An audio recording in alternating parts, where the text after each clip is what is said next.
Imagine someone that's sitting in a critical decision, quitting their job to start their solopreneur business. Some nights they go to bed feeling the decision is made. Now is the time. But they wake up the next day and the confidence is not the same. Now, imagine that they stop trying to decide based on how convinced they feel, and instead they ask one question. What would need to be true for this decision to stop depending on how I feel about it? Once they do that, the decision is reduced to one criterion. So to answer that question, they look at their situation and say, okay, I need a runway to start my business. They sit down and calculate their expenses over a year and get to a number. Then they say the decision can be made when that number is true. In other words, they use an observable state that satisfies the one criterion they established. But because they have been there before and made so many decisions in the past that didn't see light, they decide to predefine now the exact action they have to take when the time comes. They say, if my savings hit this number, I give notice within 30 days. They lock the future outcome in advance. But then imagine that they pause and think, wait, how many times I have felt confident about decisions and still didn't keep that up? They realize that between today and the day the criterion is satisfied, doubt is going to show up like it always has. So instead of pretending that this time will be different, they plan for that part. They call one person they trust and would want to let down and tell them the whole plot.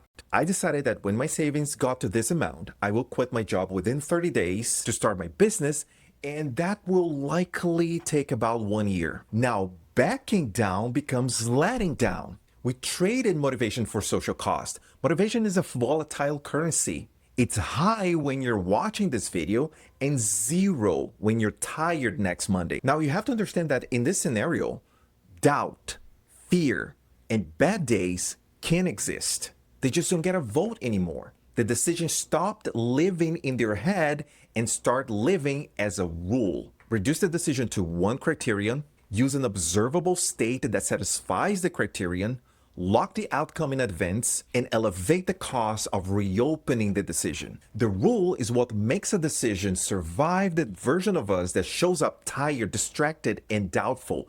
It's a binding condition doing the holding for us. It takes the decision out of the daily negotiation where I can't tell myself, do I still feel like this is right?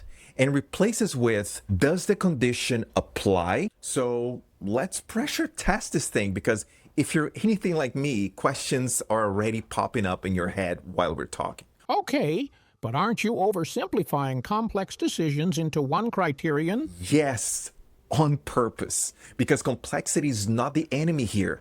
Endless reconsideration is.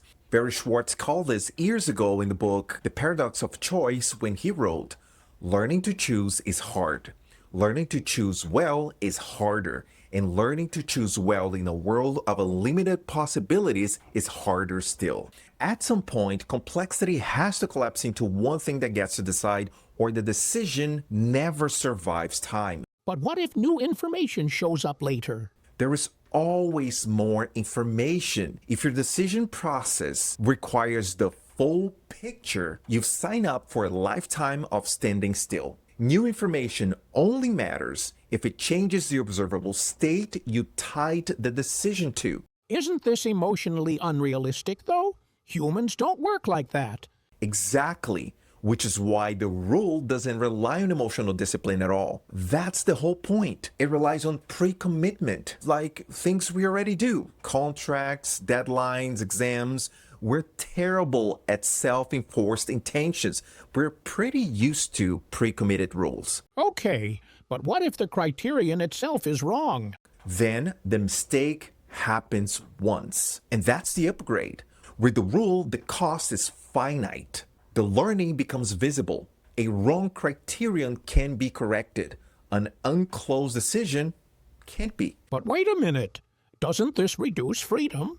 Look, you can't keep every possible future alive if you want to make a decision. Freedom to reconsider is traded for freedom to move. So what actually changes on the other side of this? Think about life with reopenable decisions. You know the vibe. The same old, I'll think about it later. There's a lot of mental activity, a lot of checking in with yourself, a lot of, am I still okay with this? Now compare that to decisions where the rule is applied. You're mostly checking if the one observable state applies or not. That's it. Less thinking, more working. Motivation will drop and bad days will come. The difference is they won't override the direction you want to build for your life. So the question is not, why can't I follow through?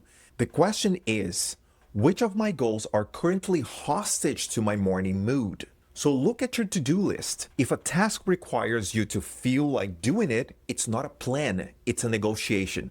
Pick one, just one, apply the rule, reduce it to one criterion, was one observable state, lock the outcome in advance, and elevate the cost of reopening it. Because you don't need more willpower. You just need to stop giving the tired version of yourself a vote.